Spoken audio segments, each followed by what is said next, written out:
రాస్తారు. ఏమని రాస్తారా అంటే అసలు చూడండి.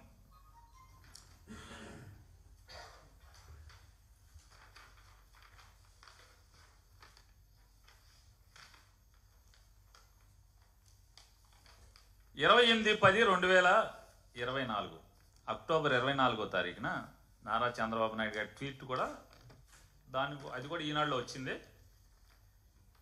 Met with delegation from Adani group led by the managing director of Adani exports limited mister Rajesh Adani and the MD of Adani Ports and SEZ Limited, Mr. Adani Karan, to discuss a range of investment opportunities in Andhra Pradesh. Their presentation, ఇది గొప్పగా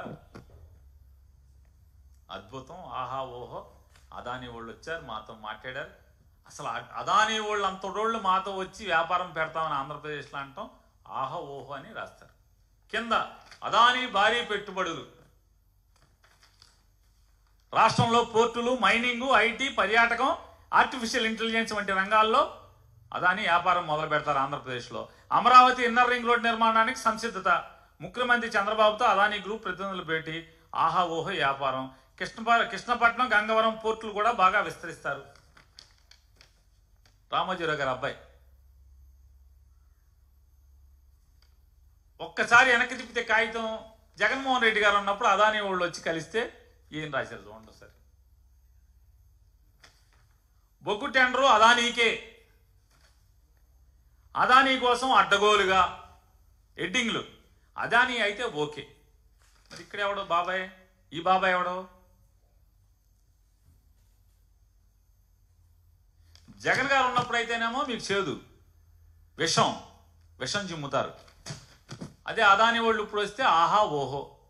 ఇంకోటి ఏదో ఉంది, లోకేష్ గారు, ఈ బాబాయిలు అందరూ కలిశారు, వీళ్ళందరూ ఏంటిది, దీని అద్భుతం అని రాశారు.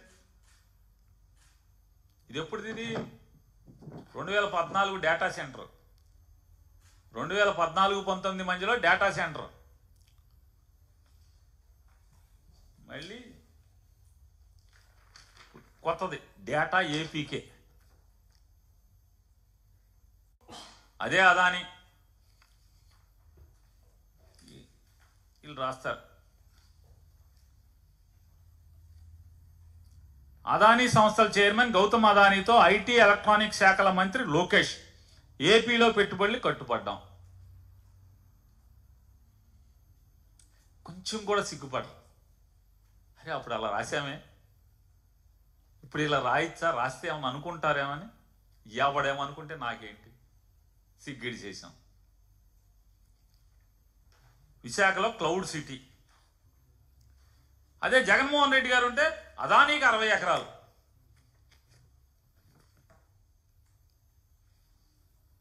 ఈ పాపాలు ఎట్లా ఉంటే వాళ్ళు చెప్తారు. ఏం రాస్తాడంటే ఆయన,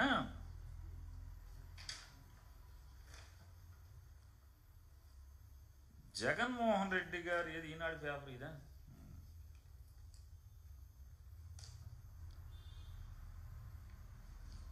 జగన్మోహన్ రెడ్డి గారు లంచాలు తీసేసుకుని ₹2.49 యూనిట్ కొంటామని ఆ ఒప్పందం వల్ల 25 ఏళ్ళు ఒప్పందం చేసుకున్నాడు. ఆ ఒప్పందం చేసుకోవటం వల్ల ఆంధ్రప్రదేశ్ రాష్ట్ర ప్రజల మీద 1,10,000 కోట్ల రూపాయలు భారం పడిపోతుంది. కానీ ఈ ₹2.49 అనేటువంటి మాయలో, యూనిట్కి ₹2.49 అనే మాయలో, దీనికి అదనంగా మరొక ₹3.24 ప్రజల మీద భారాన్ని పెడుతున్నాడు. ఎట్లా అంటే అక్కడి నుంచి వేరే రాష్ట్రాల నుంచి విద్యుత్ ఇక్కడికి తరలించడానికి ₹3.24 అవుతుంది. కాబట్టి మొత్తం ₹5 చిల్లర అయిపోతుంది. ₹5.70 73 అయిపోతుంది.